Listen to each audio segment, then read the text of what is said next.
حضرت ابراہیم کی قربانی بھی قرآن نے بیان کی۔ بات کہاں سے شروع ہوئی؟ جناب ابراہیم نے دعا مانگی، ربی حب لی من الصالحین، اے اللہ مجھے صالح بیٹا عطا فرما۔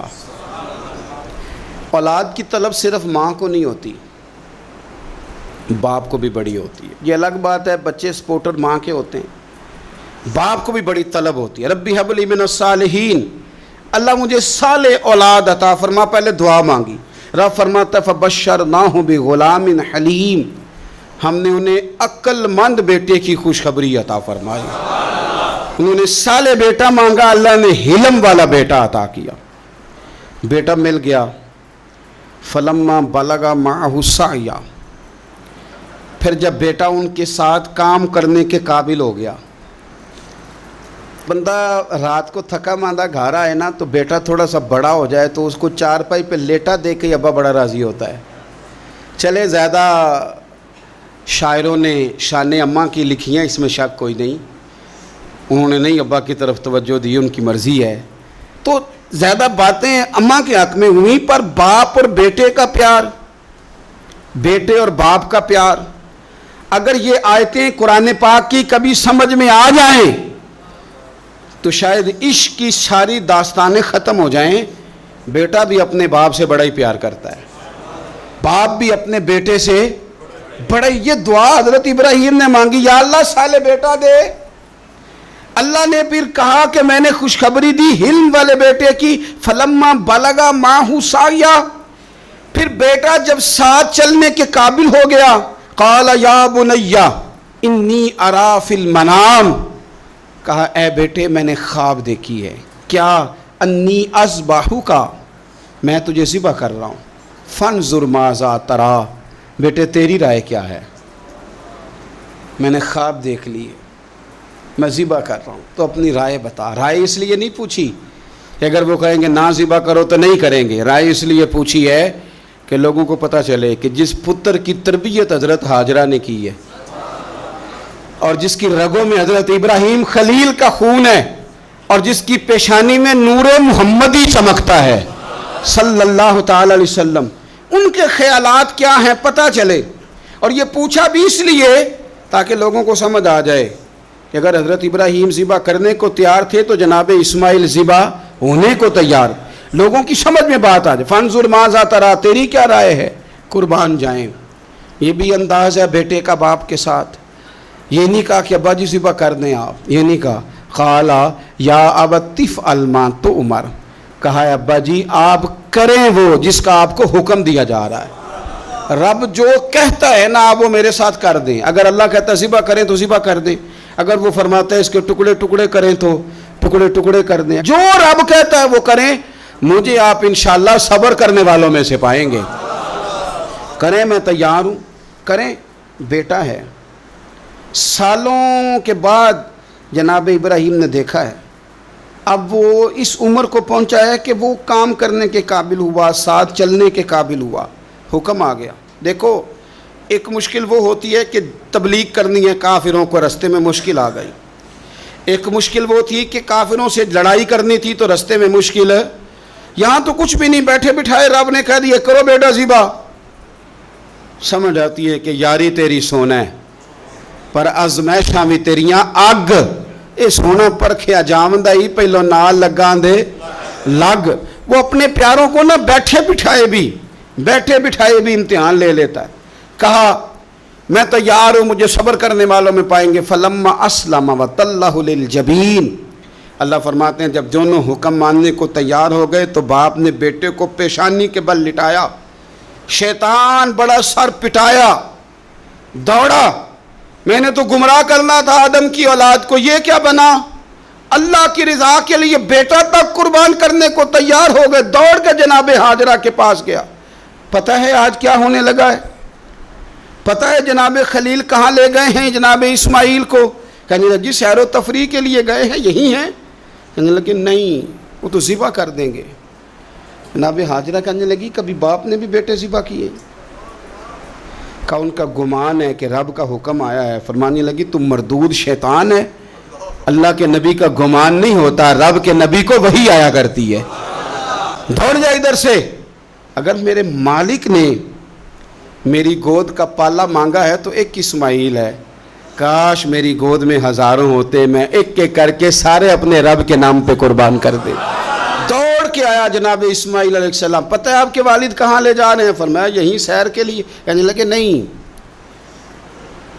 ان کو تو خواب آئی ہے، رب کا حکم آیا ہے، وہ تو ذبح کر دیں گے۔ تو فرمایا ٹھیک ہے، میرے والد ذبح کریں گے تو میں ذبح ہو جاؤں گا، آپ نے میری بات کو سمجھنا ہے۔ پھر حضرت ابراہیم کے رستے میں آیا، کہنے لگا اے ابراہیم، حضرت جبریل تو آئے ہی نہیں، آپ کو تو حکم حضرت جبریل کے ذریعے آتا ہے، آپ خواب دیکھ کے بیٹا ذبح کریں گے؟ روڑے اٹھائے، کنکر اٹھائے، زور سے مارے، وہ دوسری جگہ آ گیا، پھر کنکر مارے، پھر تیسری جگہ آ گیا، پھر کنکر مارے۔ کیا دنیا میں یہ بھی انداز بھی ہے کہ روڑے ماریں تو عبادت کا ثواب ملے؟ آپ میری بات کو سمجھنا یار، روڑے مارو، روڑے کون مارے؟ حاجی صاحب مارے، ایک دفعہ مارے، کہا نہیں 3 دفعہ مارو، 3 دن مارو، آؤ روڑے مارو۔ یا اللہ، روڑے مارنا بھی عبادت ہے؟ پتھر مارے، کنکر مارے، فرمایا مارو نا، تمہیں پتہ نہیں نا کہ وہ ذائقہ کتنا ہے جب میرے خلیل نے میری خاطر روڑے مارے تھے، میری خاطر روڑے مارنا بھی عبادت قرار دے دیا۔ صحابہ نے پوچھا یا رسول اللہ، یہ جو ہم کنکر مارتے ہیں جمرات کو، اس کا بھی ثواب ہے؟ فرمایا یہ تو تمہیں میزان عمل میں قیامت کے دن پتہ چلے گا نا اجر کتنا ہے، یہ تمہیں تب پتہ چلے گا۔ روڑے مارے حضرت ابراہیم خلیل نے، فلما اسلم وتلہ للجبین، دونوں تیار ہو گئے، باپ نے بیٹے کو پیشانی کے بل لٹائے۔ مفسرین کہتے ہیں خود کہا تھا جناب اسماعیل نے، ابا جی سیدھا لٹا کے ذبح نہ کرنا، ہو سکتا ہے چہرہ دیکھیں تو آپ سے چھری نہ چلائی جا سکے، آنکھوں پہ پٹی باندھ لو، مجھے الٹا کر کے لٹا لو اور میرے ہاتھ پیر باندھ لو۔ بیٹے وہ کیوں؟ کہا آپ والد ہی نہیں، پیغمبر بھی، پیغمبر بھی جد الانبیاء، ابو الانبیاء ابراہیم خلیل۔ ایسا نہ ہو کہ میں موت آتے وقت تڑپوں تو کچھ خون اڑے، تو میں اللہ کے نبی کی بے ادبی نہیں کرنا چاہتا، مجھے ذرا باندھ لے۔